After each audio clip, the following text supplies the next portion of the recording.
หลังจากที่เจ้าตากตีเมืองจันทบุรีได้เมื่อเดือน7ปีกุลปีพุทธศักราช2310แล้วได้ยกลงไปเมืองตากพ่อได้เมืองตากกับพ่อดีกับเขาช่วงฤดูฝนเป็นเวลามรสุมต้องหยุดยั้งการลบแต่เจ้าตากพ่อได้อยู่ซื่อๆมีการให้ลงมือต่อเรือรบและก็รวบรวมเครื่องสัตว์อาวุธยุทธภัณฑ์เตรียมกำลังช่วงฤดูฝนนั้นหมายสิยกขึ้นมาชิงกรุงศรีอยุธยาจากพม่าในช่วงฤดูแล้งทั้งนี้พระเจ้าตากได้คิดวิเคราะห์เห็นการเมืองอย่างลึกซึ้งโดยในช่วงเวลานั้นมีผู้ตั้งโตเป็นใหญ่หลายก๊กนำกันถ้าไผสิเป็นใหญ่ให้ได้ทั่วทั้งประเทศสยามต้องทำลายอำนาจพม่าที่มีอยู่ในเมืองไทยประการแรกและเฮ็ดจังใดให้พวกก๊กอื่นย่อมอยู่ในอำนาจของตนอีกประการหนึ่งจังสิได้เป็นใหญ่ความนี้ก็คือสิคิดคือกันหมดทุกก๊กทุกเหล่าผิดกันแต่ความคิดที่สิทำการพวกก๊กอื่นยังเห็นข้อขัดข้องสิต้องหาโอกาสและก็เลอุบายให้เหมาะแก่การเวลาจังหลังรออยู่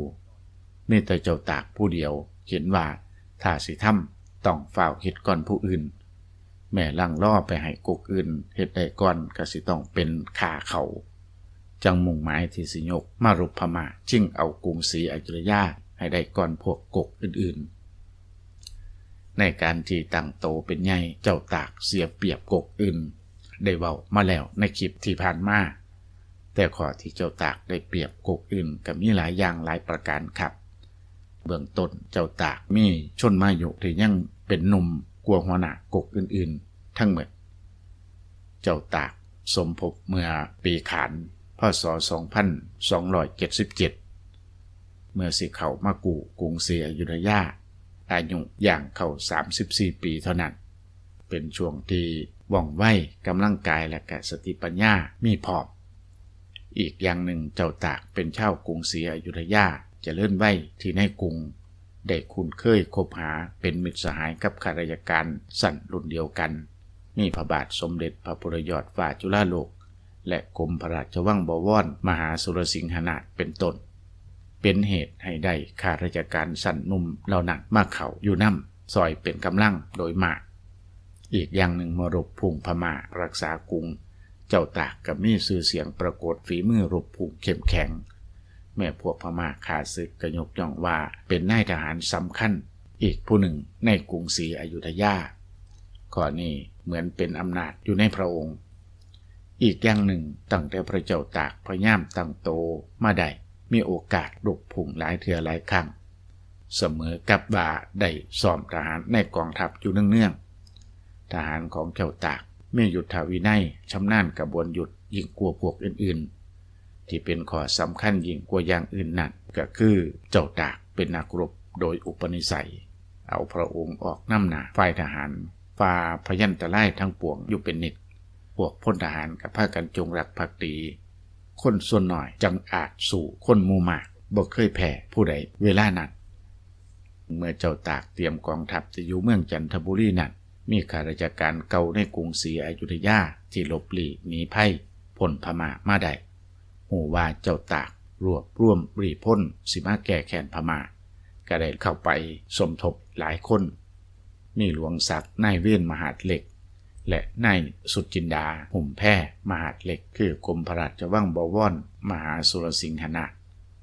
ขั้นเจ้าตากได้นายทัพนายกองเพิ่มเติมมากขึ้นพอถึงเดือน11ปีกุลพุทธศักราช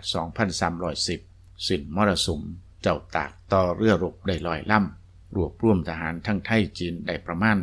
5,000 กยกกองทัพเรือออกจากเมืองจันทบุรีในเดือน11นั้นเมื่อมาถึงเมืองชลบุรีพวกราษฎรพากันกล่าวโทษนายทองอยู่นกเหล็กซึ่งเจ้าตากตั้งให้เป็นพญาอนุราชอยู่รักษาเมืองชลบุรีว่าประพฤติเป็นโจรให้สมัครพรรคพวกเที่ยวตีปล้นเรือลูกค้าเก็บเอาทรัพย์สมบัติ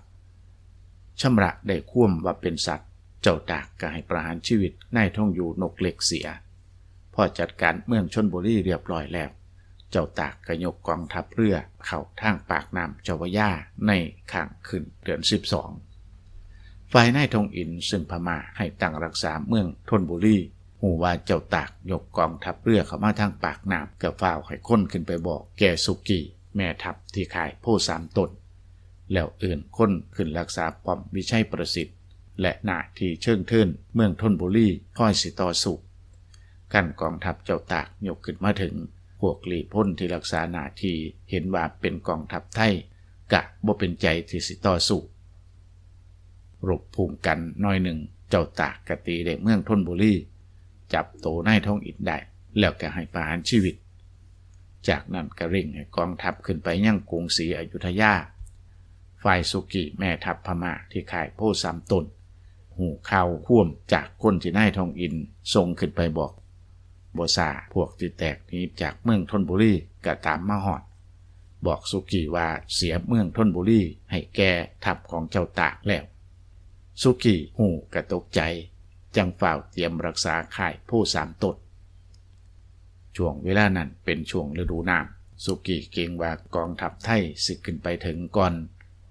จังให้มองยานายทัพร่องคุ้มไผ่พ่นม่อนและกระไทยที่ย่อมอยู่น้ำยกกองทัพเรือมาตั้งสกัดค่อยต่อสู้อยู่ที่พะเนียดเจ้าตากยกขึ้นไปถึงกรุงในคำมือนั้นได้ความว่ามีกองทัพข้าศึกลงมาตั้งอยู่ที่พะเนียดยังบ่ฮู้ว่ากำลังข้าศึกสิมากหน่อยจักเท่าใดก็ได้หยุดยั้งอยู่ฝ่ายพวกไทยที่มาในกองทัพมองยาฮู้ว่าเป็นกองทัพไทยนำกันยกขึ้นมาก็เกิดความล้วนเล่สิหลบหนีสิมาเข้ากับทางเจ้าตากก็มีมองยาเห็นพวกไทยบ่เป็นใจต่อสู้ข้าศึกเก่งสิพากันเป็นกบฏกะฟ้าวนี้เอาตัวรอดกลับไปค่ายโพสามตนในค่ำมื้อนั้นพ่อลุงเศร้าเจ้าตากหูข่วมจากพวกไทยที่หนีพม่ามาเข้าอยู่นำว่าข้าศึกถอยหนีจากพะเนียดหมดแล้วกะฟ้าวยกกำลังตามขึ้นไปค่ายพม่าที่โพสามตนนั้นตั้งอยู่ข้างฝากตะวันออกฝั่งหนึ่งและก็ฝากตะวันตกค่ายอีกส่วนหนึ่งโตสุกิแม่ทัพอยู่ค่ายฝากตะวันตกค่ายมีพม่าหรือเอาอิฐตามวัดมาก่อกำแพงเฮ็ดเชิงเทินมั่นคงมาแต่ขังในเมี่ยวสิหบดีแม่ทัพใหญ่อยู่เมื่อข้าวล้อมกรุงจังเป็นที่มั่นของสุกิต่อมาเจ้าตากยกตามม่องยาขึ้นไปถึงโพสามตนในเวลาสับก็ได้ส่งทหารเข้าระดมตีค่ายพม่าข้างฝากตะวันออกพอเวลา9 นาฬิกาก็ได้ค่ายนั้น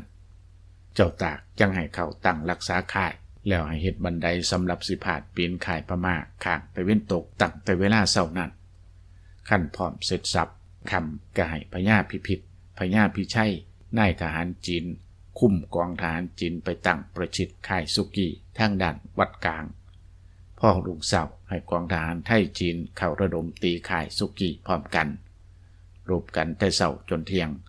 กองทัพเจ้าตากก็เข้าค่ายพม่าได้ข้าสุกีแม่ทัพพม่าตายในที่รบ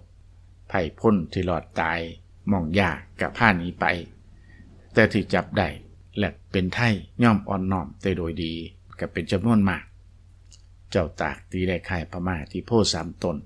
ก็ได้กรุงศรีอยุธยากลับขึ้นมาเป็นของไทยเมื่อเจ้าตากมีชัยชนะพม่าแล้ว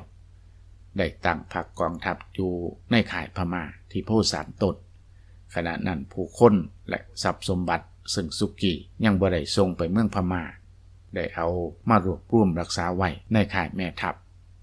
มีพวกข้าราชการที่พม่าจับออกไปไว้หลายคนคือพญาธิเบศบดีจางว่างมหาดเล็กเป็นต้นต่างพากันมาเป่าถวายบังคมเจ้าตากทูลให้ทราบถึงที่พระเจ้าเอกทัตสวรรคตสุกิให้ฟังพระบรมศพไว้ที่ในกรุงและทูลว่ายังมีเจ้านายซึ่งพม่าจับได้ต้องกักขังอยู่ในค่ายนั้นหลายองค์ที่เป็นพระราชธิดาของพระเจ้าบรมโกศคือเจ้าฝ่าสุริยาพระองค์หนึ่งเจ้าฝ่าพินทวดีพระองค์หนึ่งเจ้าฝ่าจันทรวดีพระองค์หนึ่งพระองค์เจ้าฟักทองอีกพระองค์หนึ่งร่วม4 พระองค์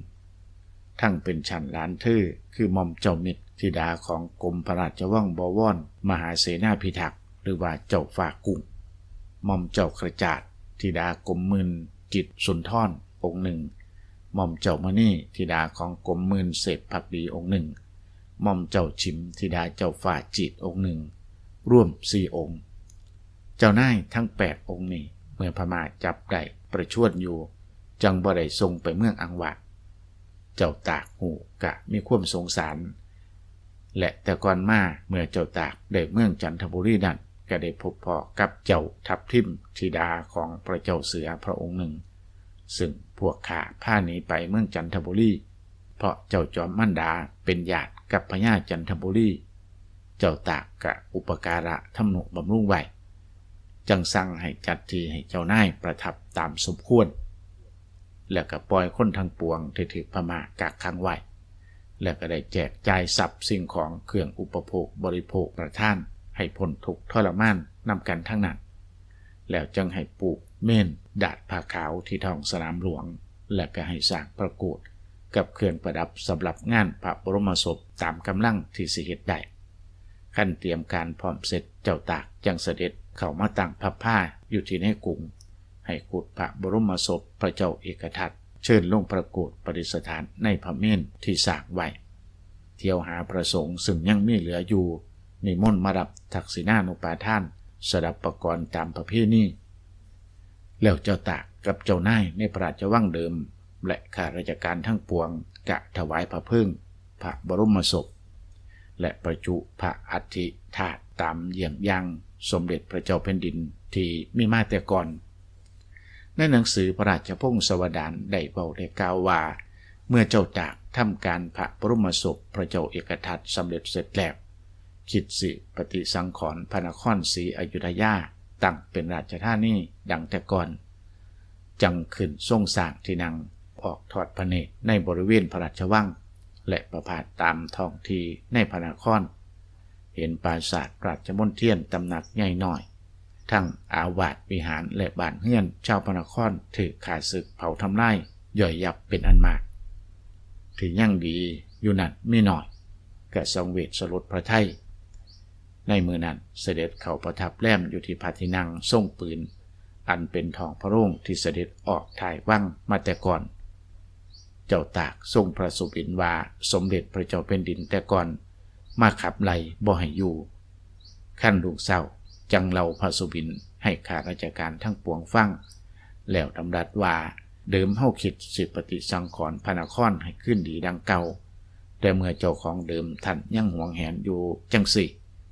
เฮาส่วนกันไปสร้างเมืองธนบุรีอยู่เถิดแล้วเจ้าตากก็ให้อพยพผู้คนออกมาตั้งราชธานีอยู่ที่เมืองธนบุรีแต่นั้นมาเมื่อพินิจพิเคราะห์เบิ่งตามเหตุการณ์ที่ปรากฏในพระราชพงศาวดารที่เจ้าตากลงมาตั้งเมืองธนบุรีเป็นราชธานีในเท่านั้นเหมาะแก่ประโยชน์ทุกอย่างอดีตมหาราชได้มาขับไล่เจ้าตากบ่ให้ตั้งอยู่ที่กรุงศรีอยุธยากะขับไล่ด้วยไมตรีจิตตักเตือนบ่ให้พลาดพลั้งไปด้วยเห็นแก่เกียรติยศเพราะกรุงศรีอยุธยาถึงเป็นที่มีชัยภูมิด้วยลำน้ำล้อมรอบเป็นเมืองมีป้อมปราการมั่นคงก็จริงแต่หลีพ้นของเจ้าตากที่มีอยู่บ่พอที่สิรักษากรุงศรีอยุธยาต่อสู้ข้าศึกได้ขณะนั้นศัตรูก็มีมากทั้งพม่าและก็ไทยกุกอื่นๆอาจยกมายำยี่ตีได้ในมือหนึ่งมือใดกรุงศรีอยุธยาอยู่ในทางที่ข้าศึกสิมาถึงได้สะดวกทั้งทางบกและก็ทางน้ำถ้ามีกำลังบ่เพียงพอที่สิรักษาขืนตั้งอยู่ที่กรุงศรีอยุธยาก็คือสิเป็นอันตรายการที่ลงมาตั้งอยู่ธนบุรีก็บ่ห่างไกลกับกรุงศรีอยุธยามีอำนาจอยู่ที่เมืองธนบุรีก็เหมือนมีอำนาจอยู่ในกรุงศรีอยุธยาแต่ได้เปรียบที่เมืองธนบุรีตั้งอยู่ที่ลำน้ำลึกไกลทะเลแม้ข้าศึกมาทางบกบ่มีทัพเรือเป็นกำลังโดยแล้วก็สิยากที่สิมาตีเมืองธนบุรีได้ถึงแม้สิมีข้าศึกมาเมืองธนบุรีก็มีป้อมปราการและเป็นเมืองขนาดย่อมพอกำลังกองทัพบกทัพเรือของเจ้าตากสิรักษาได้โดยที่สุดถ้าสิรักษาไว้บ่ได้อีหลีก็อยู่ใกล้ปากน้ำอาจสิลงเรือล่าทัพกลับไปเมืองจันทบุรีอย่างเดิมได้โดยสะดวกการลงมาตั้งอยู่เมืองธนบุรีเหมาะแก่ยุทธวิธีดังกล่าวมานี้และยังเหมาะในการเมืองอันเป็นข้อสำคัญอีกอย่างหนึ่ง เมืองธนบุรีตั้งปิดปากน้ำทั้งที่หัวเมืองเหนือทั้งปวงสิไปมากกับต่างประเทศเช่นเดียวกับอยุธยาเป็นที่กีดกันบ่ให้หัวเมืองเหนือที่ตั้งโตเป็นใหญ่ของกกอื่นๆหาเครื่องสัตว์อาวุธยุทธภัณฑ์มาจากต่างประเทศได้แต่เจ้าตากเองอาจสิหาได้โดยง่ายด้วยเหตุนี้เจ้าตากตั้งอยู่เมืองธนบุรีก็เหมือนมีฉายาอำนาจคมขึ้นไปถึงหัวเมืองฝ่ายเหนือทั้งปวง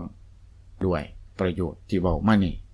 เจ้าตากจึงลงมาตั้งเมืองธนบุรีเป็นราชธานีครับพี่น้องนี่คือเรื่องเล่าอีกส่วนหนึ่งในสมัยกรุงธนบุรีรบพม่าโดยการนำของพระเจ้าตากใบบุญหยิบยกมาบอกเราเป่าต่อสู่พี่สู่น้องฟังย้อนลำลึกนึกถึงเหตุการณ์บ้านเมืองในยุคอดีตที่ผ่านมาได้บอกเราเว้าสู่พี่สู่น้องแล้วก็สิได้อำลาฝากพี่ฝากน้องซอยไลค์ซอยแชร์กดติดตามเป็นแรงอกแรงใจในการบันทึกประวัติบ้านตำนานเมืองไว้ใน YouTube พอๆกันใหม่คลิปหน้าโชคดีมีสุขทุกท่านครับ